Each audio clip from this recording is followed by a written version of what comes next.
Hi friends, Monday evening. இன்றைக்கி என் ஹஸ்பண்டோட birthday. மார்னிங்லேருந்து என்னால் சரியாக vlog எடுக்க முடியல. அவங்களும் ஒர்க் விஷயமாக வெளியில் போயிட்டு ஆஃப்டர்நூன் தான் வந்திருந்தாங்க. சரி, அப்போ ஈவினிங்க்கு மேலே வெளியில் போய்க்கலாம் அப்படின்னு சொல்லிட்டு இருந்தோம். பர்த்டே அப்படிங்கிறதுனால ஃபஸ்ட்டு கோவில் போகலாம் அப்படின்னு சொல்லிட்டு தூத்துக்குடி தெப்பக்குளம் மாரியம்மன் கோவிலுக்கு தான் போயிருந்தோம். இன்றைக்கி அங்கே பங்குனி திருவிழா அப்படிங்கிறதுனால கோவில் நல்ல அலங்காரம் பண்ணி வச்சுருந்தாங்க. பார்க்கவே சூப்பராக இருந்தது. க்ரௌடும் கொஞ்சம் அதிகமாக இருந்தது.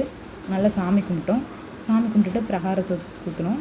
சுற்றிட்டு சரி, அதுக்கப்புறம் ஈவினிங் வேறு எங்கேயாவது போகலாம் அப்படின்னு நினச்சிட்டு இருக்கும்போது பாப்பா ஸ்நாக்ஸ் கேட்டா. ஏதாவது ஸ்நாக்ஸ் வாங்கித்தாங்கப்பா அப்படின்னு கேட்டா. சரி, அப்போ அவளை ராணா கேக் பேக்கரிஸ் கூட்டிகிட்டு போகலாம் அப்படின்னு சொல்லிட்டு அங்கே போய் கேட்டால் அவளுக்கு ஃப்ரெஞ்ச் ஃப்ரைஸ் வேணும் அப்படின்னா. அவள் எப்பவுமே வெளியில் போனால் மேக்ஸிமம் அதான் சாப்பிடுவாள். ஓகே, அவளுக்கு ஃப்ரெஞ்ச் ஃப்ரைஸ் வாங்கி கொடுத்தோம். பார்த்தது ரொம்ப ஹாப்பி ஆகிட்டாங்க மேடம். நல்லா என்ஜாய் பண்ணாங்க ஜாலியாக. சூப்பர்ப்பா அப்படின்னு சொல்லிட்டு அப்புறம் கேஎஃப்சி போகணும் அப்படின்னா. ஓகே, அப்போ கேஎஃப்சி கூட்டிகிட்டு போகலாம் அப்படின்னு சொல்லிட்டு கேஎஃப்சி போயிருந்தோம். அங்கே போய் பார்த்தா சரியான க்ரௌடு. ஓகே, இங்கே உட்காந்து சாப்பிட டைம் கிடையாது, நம்ம பார்சல் வாங்கிட்டு போயிடலாம் பாப்பா அப்படின்னு சொல்லியிருந்தேன். ஓகேம்மா அப்படின்னா பார்சல் வாங்கிட்டு வந்ததும் பார்த்ததும் எனக்கு இப்போவே ஓப்பன் பண்ணித்தாங்க அப்படின்னா. வீட்டில் போய் சாப்பிட்டுக்கலான்னு சொன்னால் கேட்கல.